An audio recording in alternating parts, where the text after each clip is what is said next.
पाकिस्तान खुद ही दहशतगर्दी के हाथों जो है वहां पर जो कत्लेआम हो रहा है और दहशतगर्दी के हाथों खुद ही मारा जा रहा है। भाई साहब, कल आई एम श्योर कि आपने भी उनकी इनॉग्रल सेरेमनी सारी देखी होगी। सर, मैं उस सारी सेरेमनी के अंदर अपना कोई पाकिस्तानी पाकिस्तानी नयार ढूंढता रहा कि यार कोई ना कोई तो हमारा भी रिप्रेजेंटेटिव वहां पे होगा, हमारी कम्युनिटी का, हमारे मुल्क का कोई ना कोई होगा। इंडियन फॉरेन मिनिस्टर मुझे फर्स्ट रो में नजर आते हैं। सुंदर पिचाई मुझे उनके बिल्कुल साथ बैठे हुए नजर आते हैं। बहुत सारे हिंदुस्तानी हमारे हमसाया मुल्क के मुझे डोनाल्ड ट्रंप की उस इनॉग्रल सारा जो तकरीब थी उसके आस पास उनके नजर आते हैं। पाकिस्तानी सर कोई नहीं था। ये हमारी गवर्नमेंट के एंड पे था कि हमारी फॉरेन पॉलिसी का ये फेलियर है। इससे पहले जो एफबीआई के नए डायरेक्टर अपॉइंट किए गए हैं डोनाल्ड ट्रंप एडमिनिस्ट्रेशन की तरफ से, उनके साथ बातें करते हुए डॉक्टर जयशंकर नजर आ रहे हैं। ऑस्ट्रेलियन काउंटर पार्ट के साथ नजर आ रहे हैं, जापानीज के साथ आ रहे हैं, अभी क्वाड में होंगे। यानी अगर आप देख लें तो उनकी एक्टिविटीज बहुत ज्यादा रही है अमेरिका में। जिस बंदे का नाम डोनाल्ड ट्रंप है ना, वो बेसिकली बोल्ड डिसीजंस को पसंद करता है। इंडिया ने बोल्ड डिसीजंस लिया। आज एक बड़ी डेवलपमेंट अमेरिका के अंदर ये हुई है कि भारत ने कहा है कि वो अपने 18,000 सिटीजन जो कि इलीगल है अमेरिका के अंदर, it's ready to take them back. Basically ये बहुत बड़ी बात इंडिया ने की है। जो डॉक्टर जयशंकर हैं वो एफबीआई के लोगों से भी मिल रहे हैं, बाकी इंटेलिजेंस इदारों के लोगों से भी मिल रहे हैं, तो उनको एक बहुत अच्छा मौका मिल गया। आज बल्कि कहा जा रहा है कि doctor Jaishankar is having the first meeting with Marco Rubio, the new Secretary of State. New secretary of state के साथ जो पहली मीटिंग करने जा रहे हैं वो डॉक्टर जयशंकर करने जा रहे हैं विद द क्वाड ग्रुप। उनका जो क्वाड का ग्रुप है उसके साथ ये देखें, जिसे आप समझ लें कि मिलना इस तरह it's something very very interesting. ये बहुत इंटरेस्टिंग चीज है। इस सेंस में इंटरेस्टिंग है कि इंडियंस को इस चीज का पता है कि जो हम सेक्रेटरी ऑफ स्टेट से भी यही बात करेंगे। और मुझे याद है कि उसने कहा था कि मैं मार्को रूबियो से पहली बात वीजों की करूंगा। ये हाल ही में जब वीकेंड के ऊपर डॉक्टर जयशंकर मुंबई में एक लेक्चर दे रहे थे, उसने कहा पहली बात मैं वीजों की करूंगा, पहली बात वीजों की करूंगा। लेकिन coming back to this point कि ये अब इंडिया क्या करने जा रहा है। इंडिया बेसिकली अमेरिका को कहेगा कि ये इन लोगों को या तो अकोमोडेट करें या इन लोगों को अगर निकाला जाना है तो फिर अच्छे तरीके से निकालें।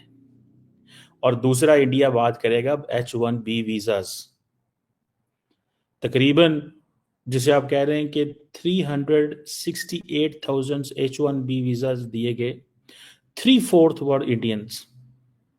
That is an official data of the United States, H1B. So India H1B वीजे भी लेगा।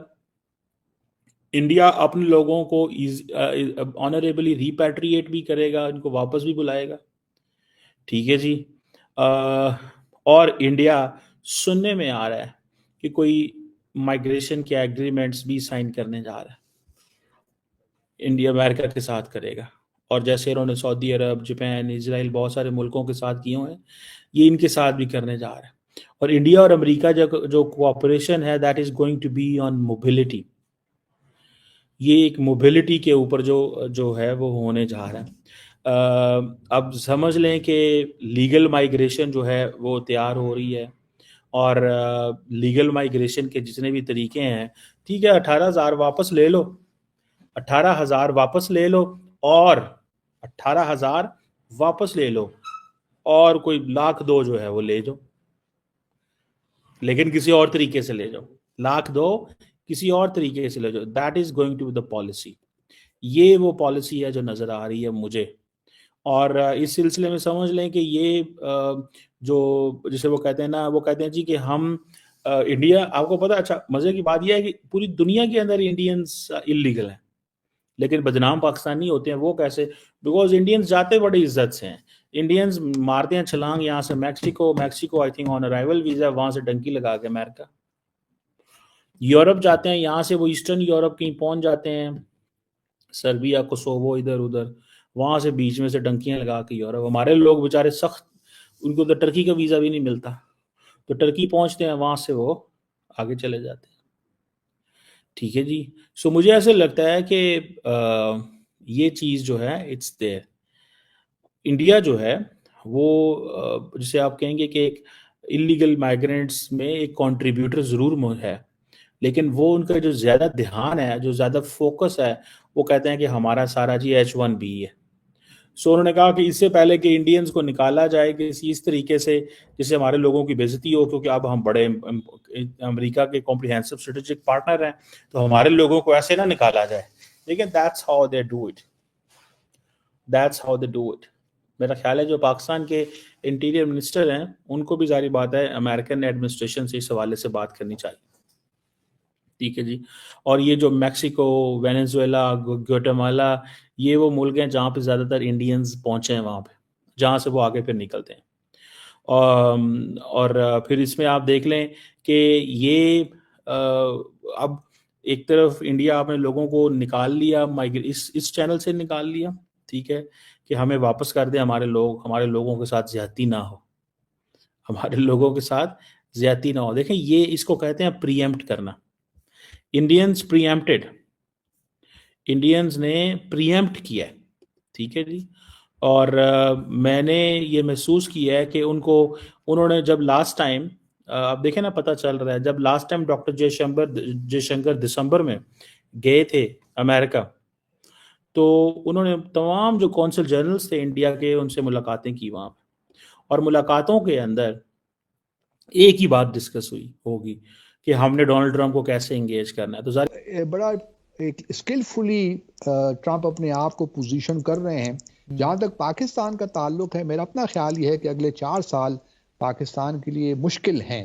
एक तो मोदी के साथ और ट्रंप का एक इक्वेशन बनी हुई है, और इस वक्त साउथ एशिया में मोदी वो वाहिद लीडर हैं जो अभी तक मौजूद हैं।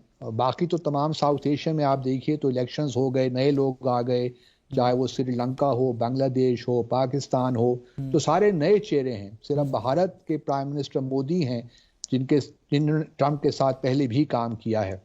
तो इस वजह से हमारे लिए एक मुश्किल सिचुएशन आने वाली, जिस तरह मैं देख रहा हूँ, और हमें अभी से कुछ अपने आप को पोजीशन करना है ऐसे तरीके से कि हम किस तरह इन सारी चीज़ों से नबरद आजमा हो सकते हैं। एक और जो ख़तरा मुझे लाक होता है, जो मैं अक्सर अभी देख रहा हूँ, कि शायद मोदी अगर becomes the first foreign leader to visit Washington, जो कि पॉसिबल है अगले 2-3 माह में, जो मैं अमेरिकन मीडिया में देख रहा हूँ, तो ये हमारे लिए ख़तरे की घंटी हो सकती है।